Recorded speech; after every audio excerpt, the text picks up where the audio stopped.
الحمد لله نحمده ونستعينه ونستغفره ونؤمن به ونتوكل عليه ونعوذ بالله من شرور أنفسنا ومن سيئات أعمالنا من يهده الله فلا مضل له ومن يضلل فلا هادي له ونشهد أن لا إله إلا الله وحده لا شريك له ونشهد أن سيدنا مولانا محمدا عبده ورسوله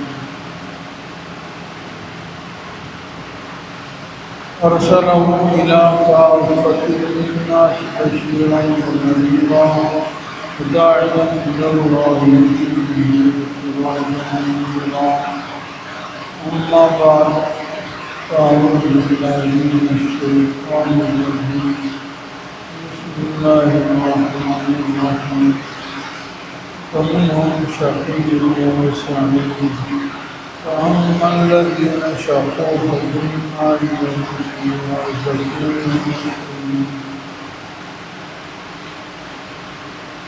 صدق الله العلي العظيم وصدق رسوله النبي الكريم ونحن على ذلك للشاهدين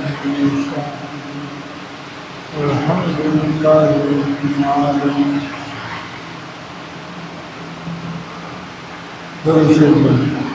اللهم صل على محمد وعلى آل محمد كما صليت على إبراهيم وعلى آل إبراهيم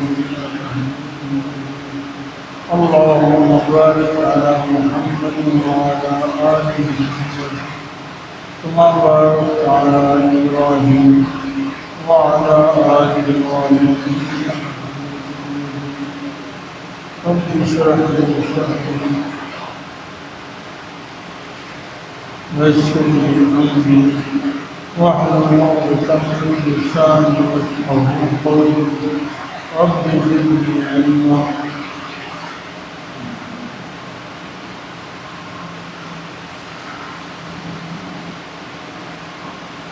ساری تعریف اللہ سب سے بڑے ساری صفات سارے کمالات اللہ کے لیے ساری خوبی اللہ کے لیے. اللہ تعالیٰ ہر عیب سے پاک ہر نقص سے پاک ہر کمزوری سے پاک. اس کائنات بے ایک ذات صرف ایک اللہ کی سبحان اللہ ہر عیب سے پاک الحمدللہ سارے کمالات لا الہ الا اللہ. اللہ کے سوا کوئی عبادت نہیں. واللہ اکبر. اللہ سب سے بڑے. میرے عزیز بھائیو اور دوستو، اللہ تعالیٰ نے انسان کو پیدا کیا اور دو فریقوں میں تقسیم. انسان میں کچھ لوگ وہ ہیں جو ایک بخت کچھ قسمت ہیں.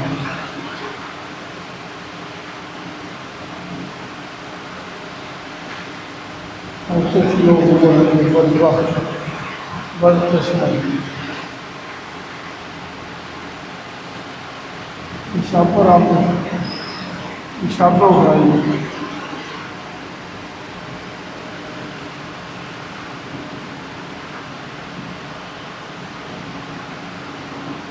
قرآن کریم میں اللہ تعالیٰ فرماتے ہیں فَمِنْهُمْ شَقِيٌّ وَمِنْهُمْ سَعِيدٌ. قیامت کے دن اللہ کے سامنے جو مخلوق جائیں گے دو ہی طبقے ہوں گے. کچھ لوگ نیک بخت ہوں گے کچھ بدبخت ہوں گے. ایک طبقہ نیک بختوں کا اور ایک بدبختوں کا ہے. جو بدبخت ہیں وہ جہنم میں جائیں گے، ذلیل ہوں گے، وہاں چیخیں گے چلائیں گے، گدھے کی طرح آوازیں نکالیں گے، ہمیشہ ہمیشہ جہنم میں رہیں گے. جو نیک بخت ہیں وہ جنت میں جائیں گے اور ہمیشہ ہمیشہ رہیں گے. فَمِنْهُمْ شَقِيٌّ وَسَعِيدٌ. اللہ تعالیٰ ہمیں قیامت کے دن نیک بختوں میں شامل فرما دیں اور بدبخت نہ بنائیں. نبی کریم صلی اللہ علیہ وسلم نے ہمیں کچھ صفات بتائی ہیں جس کے اندر جس انسان میں وہ صفات ہوں گی وہ نیک بخت ہیں، اور جس میں وہ صفات نہیں ہوں گی وہ بدبخت۔ بخت قسمت کو کہتے ہیں، نیک اچھی، بد بری۔ آج میں اور آپ سمجھتے ہیں کہ خوش قسمتی کہ فلاں کی قسمت جاگ گئی۔ ہم تو سمجھتے جس کو مال مل گیا، دولت مل گئی، شہرت مل گئی، وہ خوش بخت ہے۔ اور جس کو مال و دولت دنیا میں عزت شہرت نہیں ملی، ہم اس کو سمجھتے ہیں یہ قسمت اچھی نہیں۔ لیکن میرے عزیزو، یہ کہ اللہ کی نظر میں خوش بخت ہونا، اللہ کی نظر میں خوش قسمت ہونا۔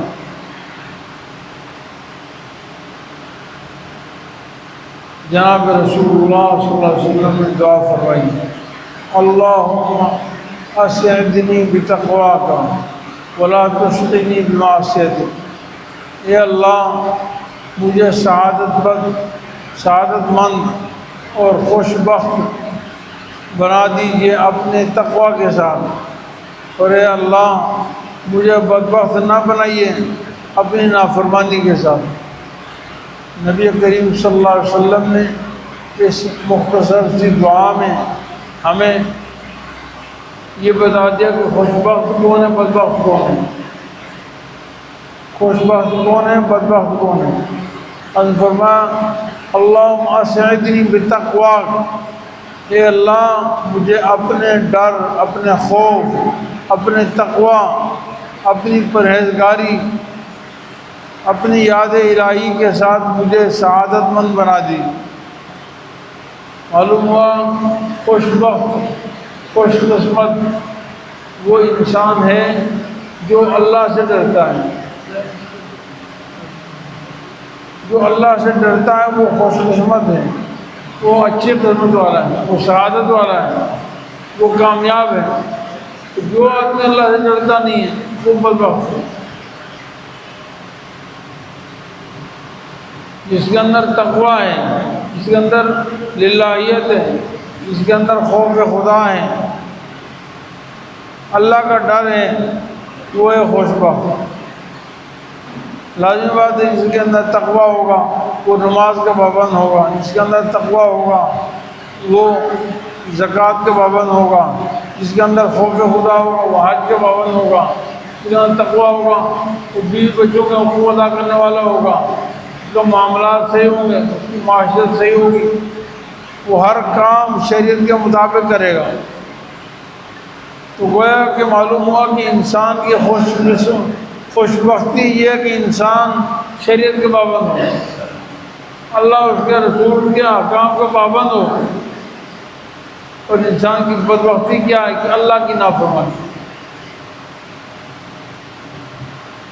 اللہ کی اطاعت نہ کرے، بدبخت ہے۔ مال بھی ہے، دولت بھی ہے، عزت بھی ہے، شہرت بھی ہے، نماز نہیں پڑھتے بدبخت ہے، زکوٰۃ نہیں دیتا بدبخت ہے، حج نہیں کرتا یہ بدبخت ہے۔ اتنا ہی معلومات کیوں نہ ہو، اللہ کی نظر میں یہ آدمی بدبخت ہے۔ ایک آدمی سود کھاتا ہے وہ بدبخت ہے، رشوت دیتا ہے بدبخت ہے، ظلم کرتا ہے بدبخت ہے۔ میرے آقا جناب رسول اللہ صلی اللہ علیہ وسلم فرما رہے ہیں کہ اللہ مجھے اپنی نافرمانی کے ذریعے سے بدبخت نہ بنائیے۔ میرے عزیزو، جو آدمی اللہ کی نافرمانی کرتا ہے وہ بدبخت ہے۔ مجھے اور آپ کو اپنی زندگی میں غور کرنا چاہیے، صبح سے شام تک ہماری زندگی میں کتنے کام ہیں جو اللہ کی نافرمانی ہیں۔ روزانہ میں اور آپ صبح سے شام تک کتنے کام اللہ کے حکم کے خلاف کرتے ہیں، نبی صلی اللہ علیہ وسلم کے طریقے کے خلاف کرتے ہیں، کتنے کبیرہ گناہ کرتے ہیں، کتنے صغیرہ گناہ کرتے ہیں، اور ہمیں پرواہ نہیں ہوتی۔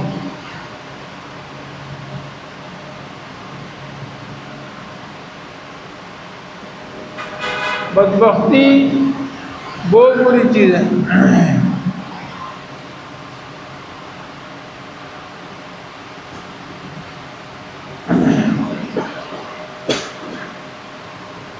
ہر نافرمانی اللہ کی وہ بدبختی ہے۔ اگر ہم چاہتے ہیں کہ ہم نیک بخت بن جائیں، ہم جنت کے حقدار بن جائیں، جنت میں جانے والے بن جائیں، اللہ کو راضی کرنے والے بن جائیں، اللہ ہمیں خوش قسمت بنا دے، تو خوش قسمتی پیسوں کا نام نہیں ہے، دولت کا نام نہیں ہے، خوش قسمتی اللہ کے خوف کا نام ہے، تقویٰ کا نام ہے، اللہ سے ڈرنے کا نام ہے۔ تو میں اور آپ اپنے اعمال میں غور کریں، روزانہ صبح سے شام تک، شام سے صبح تک میری زندگی کدھر گزر رہی ہے، فکر کیا میری۔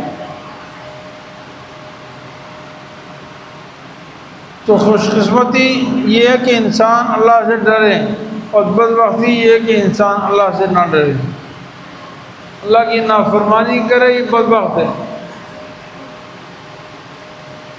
حضرت انس رضی اللہ تعالیٰ عنہ جو آپ صلی اللہ علیہ وسلم کے خادم خاص ہیں، جنہوں نے 10 سال نبی صلی اللہ علیہ وسلم کی خدمت کی، 10 سال رسول اللہ صلی اللہ علیہ وسلم نے بے شمار دعائیں حضرت انس کو دی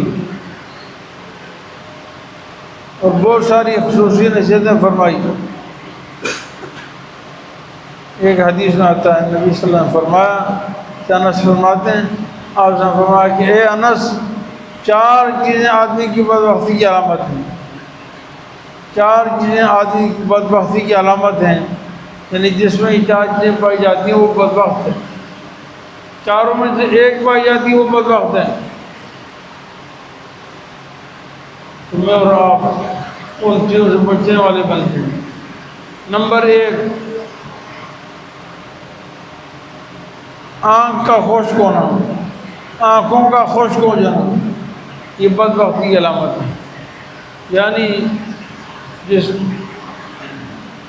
کی آنکھوں میں کبھی اللہ کے خوف سے آنسو نہ آئیں، اللہ کے ڈر سے کبھی آنسو نہ آئیں، کبھی قیامت کی تذکرے سے آنسو نہ آئیں، کبھی آخرت کی پکڑ کے خوف سے آنسو نہ آئیں، کبھی حشر نشر کے تذکرے سے آنسو نہ آئیں، کبھی جہنم کی تذکرے سے آنسو نہ آئیں، کہیں پرسرات کے تذکرے سے آنسو نہ آئیں، کہیں قیامت کی ہولناکی، قیامت کی اندوہناکی، قیامت کی شدت، قیامت کی سختی، قیامت کی حساب کتاب سے اس کے آنکھوں میں آنسو نہ آئے، یہ بدبخت ہیں۔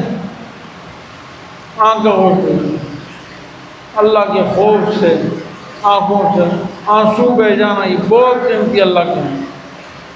حدیث پاک میں آتا ہے تنہائی میں اللہ کے سامنے اللہ کے خوف سے آنسو نکالنے والا، اللہ کے سامنے ڈرنے والا، اللہ تعالیٰ اس کو عرش کے سائے کے نیچے جگہ دیں گے قیامت کی، عرش کے سائے کے نیچے، اس کو تنہائی میں اللہ کے خوف سے آنسو آ جائے۔ وہ فرمایا قیامت کے دن شہید کے خون کا قطرہ اور اللہ کے خوف سے ڈرنے والے، اللہ کے خوف سے رونے والے کے آنسو کا وزن برابر ہوگا۔ شہید اس کائنات کا وہ عظیم انسان ہے، نبی اور صدیق کے بعد اس کائنات میں سب سے اونچا درجہ شہید کا ہے، سب سے اونچا درجہ پہلا نبی کا ہے، دوسرا درجہ صدیق کا ہے، تیسرا درجہ شہید کا ہے۔ اولئک الذین انعم اللہ علیہم من النبیین والصدیقین والشہداء۔ شہید وہ اللہ کا محبوب ترین انسان ہے جس نے اپنی خواہشات نہیں بلکہ اپنی جان کو اللہ کے لیے قربان کر دی۔ حدیث میں آتا ہے کہ دنیا میں اللہ کے خوف سے آنسو نکل آئیں، اس آنسو کی قدر و قیمت اللہ کے ہاں شہید کے خون کے برابر ہے۔ انسان کی بدبختی یہ کہ انسان کی آنکھیں خشک ہو جائیں، اللہ کے خوف سے کبھی آنسو نہ نکلے، یہ بدبخت ہے۔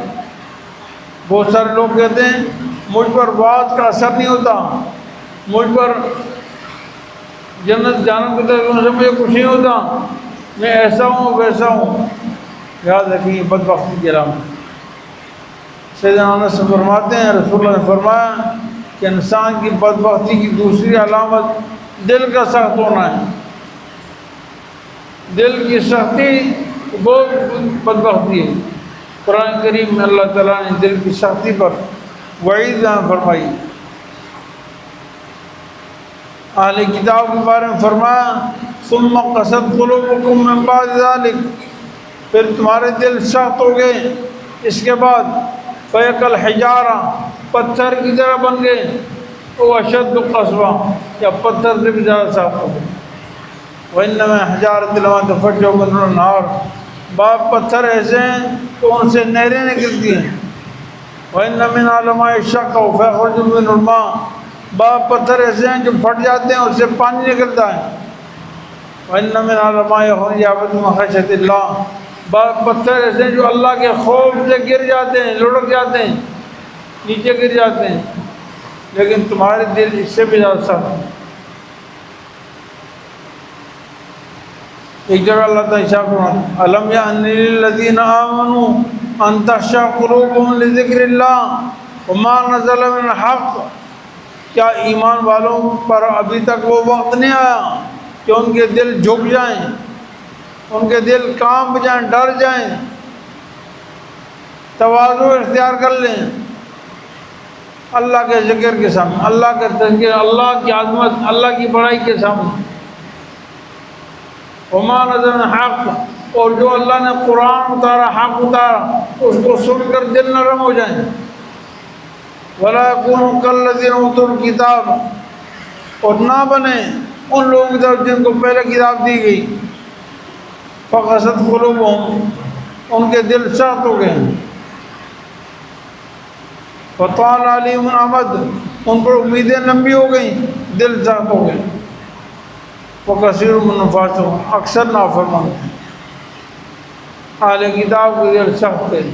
فرمائے ایمان والے ایسا نہ کریں، مسلمان ایسا نہ کریں. ایک جگہ ارشاد ہے فویل للقاسیۃ قلوبهم من ذکر اللہ، ہلاکت ہے، بربادی ہے ان لوگوں کے جن کے دل سخت ہیں اللہ کے احکام کے سامنے.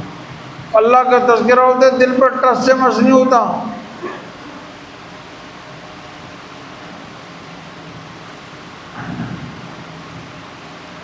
پرواہ نہیں ہوتا کہ اللہ کی عظمت بیان ہو رہی ہے.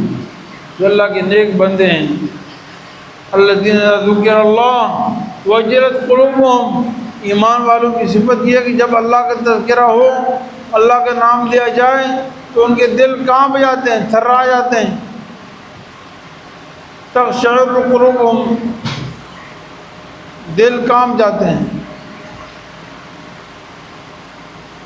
میرے عزیز بھائیوں، دل کی سختی کی بدبختی کی علامت ہے. اللہ تعالیٰ ہمیں دل کی سختی سے بچائیں. حضرت انس فرماتے ہیں تیسری علامت انسان کی بدبختی کی تیسری علامت طول العمل ہے. طول العمل، لمبی امیدیں. قرآن کریم میں شیطان نے قسم کھائی، جب اللہ نے شیطان کو دھتکار دیا تو اس نے قسم کھائی اللہ کے سامنے. تو کہا کہ اے اللہ، میں تیرے بندوں کو گمراہ کروں گا، اور میرے گمراہ کرنے کا ایک بڑا حربہ، بڑی جال پھنسانے کا طریقہ وہ لمبی امیدیں ہوں گی. لمبی امیدیں، بس میں نے اور آپ نے ہر ایک نے لمبی امیدیں رکھی. ابھی میں یہ کروں گا، وہ کروں گا، یہ کروں گا، وہ کروں گا. 70 سال کی عمر ہو گئی، 60 سال کی عمر ہو گئی. رسول اللہ صلی اللہ علیہ وسلم فرمایا کہ میری امت کی عمریں بس زیادہ زیادہ 60-70 سال کے درمیان ہوں. واقلہم، بہت کم اس سے آگے بڑھیں گے. اپنے سامنے اموات ہوتے دیکھی، جوانوں کو دیکھا، مردوں کو دیکھا، عورتوں کو دیکھا، بچوں کو دیکھا، جنازے اٹھا لیے. دیکھیں میری عمر 60 سال 70 سال ہوگی، پھر بھی لمبی امیدیں. ابھی یہ کرنا ہے، وہ کرنا ہے، یہ کرنا، وہ کرنا ہے. ایک دکان سے 2 دکانیں کرنی، ایک فیکٹری سے دوسری فیکٹری بنانی. 1 کروڑ سے 2 کروڑ کرنے ہیں، یہ کیسے ہوگا، یہ کیسے ہوگا، کیلکولیٹر چل رہا ہے، حساب چل رہا ہے دماغ میں، یہ کیسے ہوگا، یہ کروں گا تو یہ مل جائے گا، یہ کاروبار شروع کر تو یہ ہو جائے گا۔ اللہ تعالیٰ وَلَأُضِلَّنَّهُمْ، شیطان نے کہا میں ان کو گمراہ کروں گا، وَلَأُمَنِّيَنَّهُمْ، لمبی لمبی امیدیں دلاؤں، تمنائیں، امیدیں۔ رسول اللہ صلی اللہ علیہ وسلم ایک دفعہ صحابہ کرام تشریف فرماتے ہیں، آپ صلی اللہ علیہ وسلم نے ایک دائرہ بنایا، اس کے اندر کچھ لکیریں تھی جو دائرے کے اندر اندر تھی، اور کچھ لکیریں کھینچی جو دائرے سے باہر جا رہی تھی۔ آپ صلی اللہ علیہ وسلم فرمایا کہ دائرے کے اندر انسان کی زندگی ہے، اور یہ دائرے سے باہر جو لکیریں جا رہی ہیں یہ انسان کی امیدیں ہیں۔ زندگی محدود ہے، 50 سال کی، 40 سال کی، 55، 50، 60، 70 سال کی، اور امیدیں لمبی لمبی ہیں۔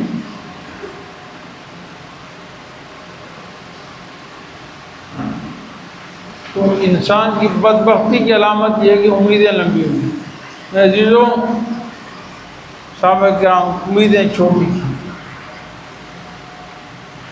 حضرت عبداللہ بن عمر رضی اللہ عنہ فرماتے ہیں، نبی کریم صلی اللہ علیہ وسلم فرمایا اذا اصبحت فلا تنتظر المساء واذا امسیت فلا تنتظر الصباح، میرے بیٹے جب شام کر لو صبح کی امیدیں مت رکھو، اور جب صبح کر لو شام کو امید مت رکھو۔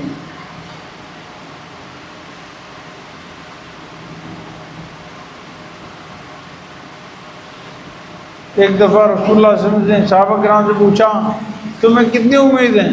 کسی نے کہا 1 سال تک زندہ رہنے کی امید ہے، کسی نے کہا 1 مہینے تک زندہ رہنے کی امید ہے، کسی نے کچھ کہا، کسی نے کچھ کہا۔ نبی کریم نے فرمایا میں تو ایک طرف سلام پھیروں تو مجھے یہ امید نہیں کہ دوسرے سلام پھیروں یا نہیں پھیروں، آنکھ بند کروں تو کھولنے کی امید نہیں، آنکھ کھول دوں تو بند کرنے کی امید نہیں، یعنی آنکھ کے جھپکنے کی مجھے امید نہیں۔ میرے عزیز بھائیو، آج معاشرے میں ایسا ہو رہا ہے، ہم سینکڑوں واقعات دیکھ رہے ہیں۔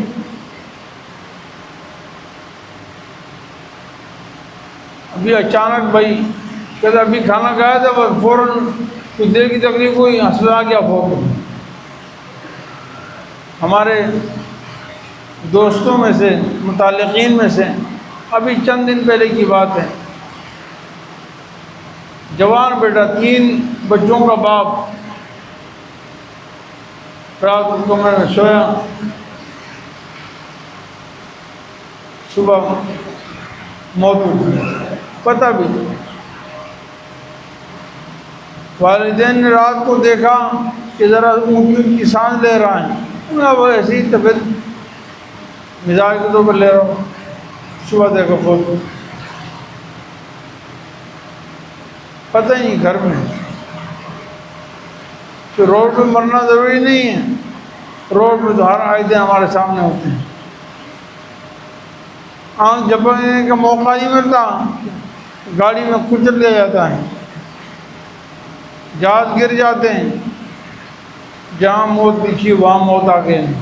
اینما تکونوا یدرککم الموت ولو کنتم فی بروج مشیدہ، جہاں بھی تم چلے جاؤ تمہیں موت پہنچتے کرے گی، اگر سیدھا پلائی ہوئی محلات میں کیوں نہ ہو، موت تو آ کر رہیں گے۔ تو لمبی امید یہ بھی انسان کی بدبختی کی علامت ہے۔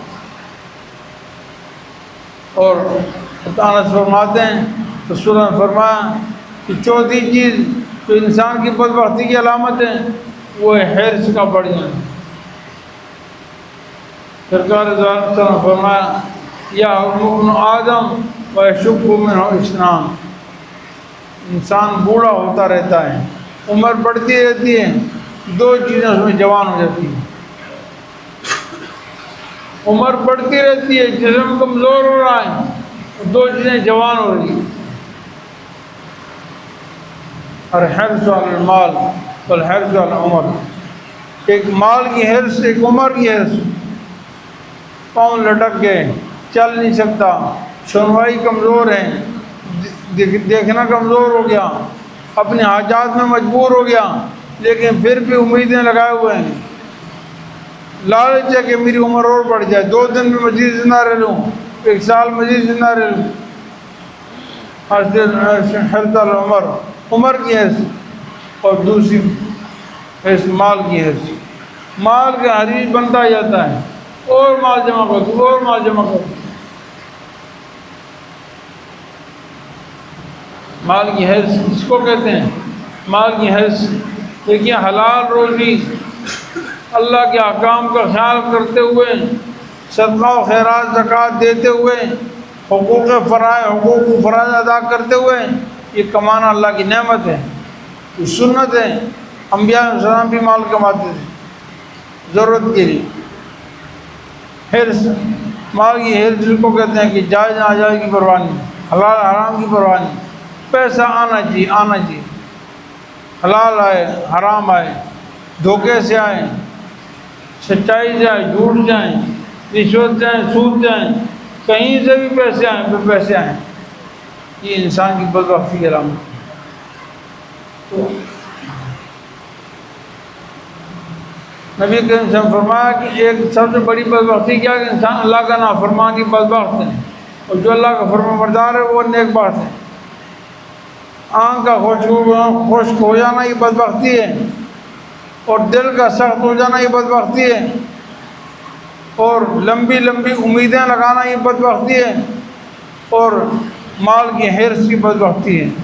میرے عزیز بھائیوں، اور آپ کوشش کریں کہ ہمارے اندر وہ چیزیں نہ پائی جائیں جو بدبختی کی علامت ہے، اس لیے کہ بدبختی کا انجام جہنم ہے، اور خوشبختی نیک بختی کا انجام جنت ہے۔ اللہ تعالیٰ ہمیں جنت والے کام کرنے کی توفیق عطا فرمائے۔ میرے عزیز بھائیوں، ابھی چند دنوں بعد 2-3 دن رہ گئے ہیں، انشاءاللہ ذی الحجہ کا مہینہ شروع ہو رہا ہے۔ حدیث میں آتا ہے سال کے ایام میں سب سے افضل ترین ایام وہی 10 دن ہیں۔ 10 دن بڑے فضیلت والے ہیں۔ اللہ تعالیٰ نے ایک سورت کی شروع میں ان 10 دنوں 10 راتوں میں پڑھنا کہیں، والفجر ولیال عشر، 10 راتوں۔ ان دنوں میں روزہ رکھنا 1 سال کے روزوں کے برابر ثواب ہے، ایک روزہ 1 سال کے روزوں کے برابر ثواب ہے، اور 9 ذی الحجہ کا روزہ رکھنا 2 سال کے روزوں کے برابر ہے۔ میرے عزیزو، اللہ کے خزانوں میں کمی نہیں، اللہ کے دینے والے۔ اور آپ ان دنوں میں جتنا ہو سکتا ہے زیادہ سے زیادہ اللہ کا ذکر کریں، تلاوت کریں، لا الہ الا اللہ، سبحان اللہ، درود شریف، استغفار کثرت سے پڑھیں، خوب اللہ کا ذکر کریں۔ ان دنوں کی عبادت سال بھر کے دنوں سے زیادہ افضل ہے، فضیلت والی ہے، بہت زیادہ فضائل آئے ہیں ان دنوں میں۔ اسی طرح ان دنوں کے احکام یہ ہیں کہ جن لوگوں پر قربانی واجب ہے، جو قربانی کرنے والے ہیں، وہ 1 ذی الحجہ سے، جب چاند نظر آ جائے ذی الحجہ کا تو اس کے بعد ناخن نہیں کاٹیں گے اور بال نہیں کاٹیں گے، یہ مستحب عمل ہے۔ ناخن ہر ہفتے کاٹنا سنت ہے، مستحب ہے، 15 دن بعد کاٹنا بہت زیادہ ضروری ہے۔ اگر مزید لیٹ ہو گیا تو 20 دن، 30 دن، 40 دن کے بعد ناخن نہ کاٹنا اور غیر ضروری بال نہ کاٹنا گناہ ہے، مقبول تحریمی ہے۔ اگر کوئی شخص ایسا ہو تو اس نے 40 دن گزر چکے ناخن نہیں کاٹے، غیر ضروری بال نہیں کاٹے، اور اس کے لیے ضروری ہے کہ ان دنوں میں بال کاٹیں، اس لیے کہ بال نہ کاٹنا صرف مستحب ہے۔ میرے عزیز بھائیوں، بہت سارے لوگ داڑھی منڈواتے ہیں، قربانی کی سے 10 دنوں میں داڑھی چھوڑ دیتے ہیں، اچھی بات ہے ماشاءاللہ، لیکن میرے عزیز بھائیوں داڑھی کٹوانا حرام ہے، گناہ کبیرہ ہے۔ اس کا حکم 10 دنوں میں مستحب پر عمل کرنے کے لیے داڑھی تو چھوڑ دی، لیکن باقی دنوں میں جو حرام کام کرتے اس کا جواب کون دے گا؟